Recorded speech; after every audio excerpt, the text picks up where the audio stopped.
Hello everybody and welcome back to another video. Now today in this video we're going to be watching a disturbing camping horror story, but it's animated.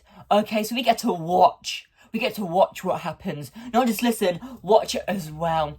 Well, let's get straight into it. Let's get started and let's react. This is a creepy story of what I experienced while camping with a friend of mine 5 years ago. Okay. We went to a deep valley almost unknown. And we drove for more. I think that's where it just stops there, and that's where it gets kind of creepy anyway. A deep valley, unknown. Okay, he's going to a deep unknown valley. You're just asking for trouble. Okay, very silly behaviour. 10 hours and walked for another and 10 5 hours. That's to get just there. where the cut-off point is for me Then as well. a majestic scenery of nature not even unfolded camping in in front of general. us, and clear water, goodness. mountains, and fresh air surrounded us. Fresh air, you know. This must be the paradise of gods. Brad and I started fishing, but after a while, I heard a strange sound. The paradise of God. They have arrived at the paradise of God, and he's just heard a strange noise, and he's giving it the bombastic side eye. He's like, who's there? We're meant to be the only ones camping. It's meant to be unknown. Nobody else is meant to be there. It's in the word unknown camping. Oh my goodness. At first, I thought it was a bug or a bird. He set up fishing quite quickly, didn't it? The more it sounded like a person's voice. I told Brad.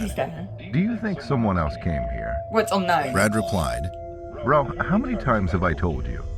This is a place I only know. See. I looked around and, to my well, surprise, Brett needs to figure it out if he didn't tell anybody else, because somebody's obviously that. Oh, wearing something very shabby, like leather. He was looking at us. What is that? What is that? Is that a person?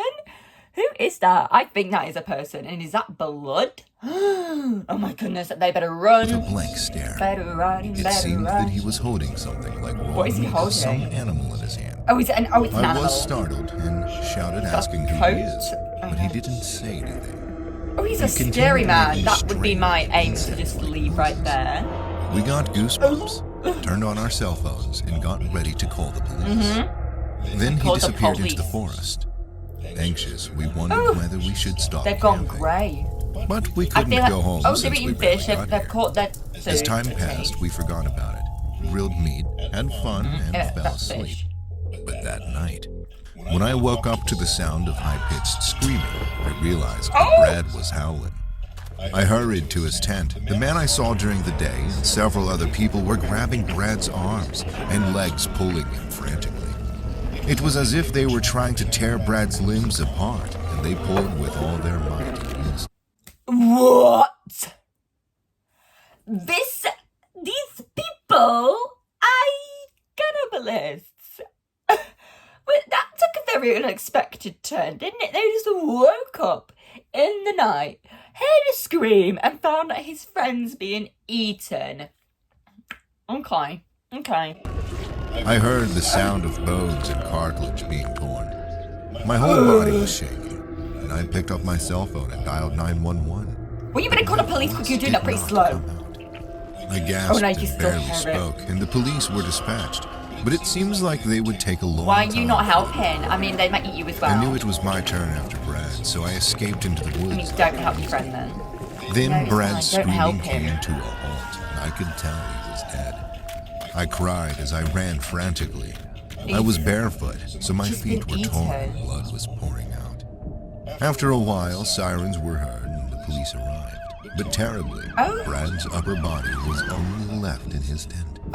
His arms and legs were all torn off. Everyone was shocked by the terrible scene. They're shocked. I'm shocked. I'm shocked watching this. A few days later, I heard from the police that the culprits had been caught. Oh, good. They were a family that lived in the mountains, and it turned out that they had been grazing grass and eating animals in the mountains. So it's like a family tradition that they just eat people. I don't think that's a healthy diet. I don't think it is. To you know, everybody, today is the family gathering trip.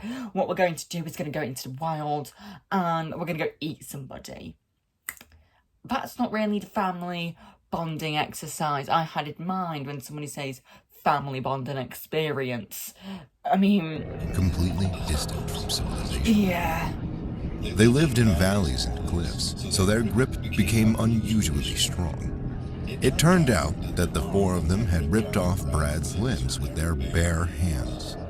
Their That linguistic ability is was almost degraded, so just, they couldn't I think like communicate cave well. people. I But think when they're the cops cave asked people. them where Brad's limbs are, using body language, they pointed Well, to their own stomachs yeah. and made gestures as if they had eaten them. And they pointed at the officers' limbs and gestured like they want to eat them. They ended up in prison, but reportedly they were completely isolated because they could harm other prisoners there.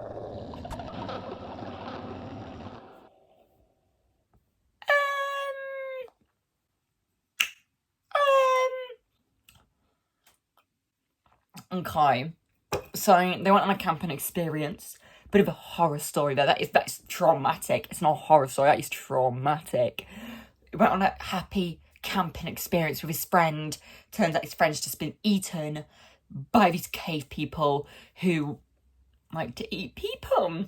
That was very traumatic. That was a video that I don't want to watch again, okay? But I mean, thank you very much for watching, everybody, me reacting. I'm going to react to quite a few of these little mini horror stories, so I hope you do enjoy them. And if you do, make sure to give it a thumbs up and make sure to subscribe to the YouTube. We're going to try and post about 3 every week, possibly, maybe more. But thank you very much for watching, everybody, and I will see you all next time for a brand new video. Bye! Oh, okay. One of them's a liar. So now someone's ringing the doorbell. Who is it?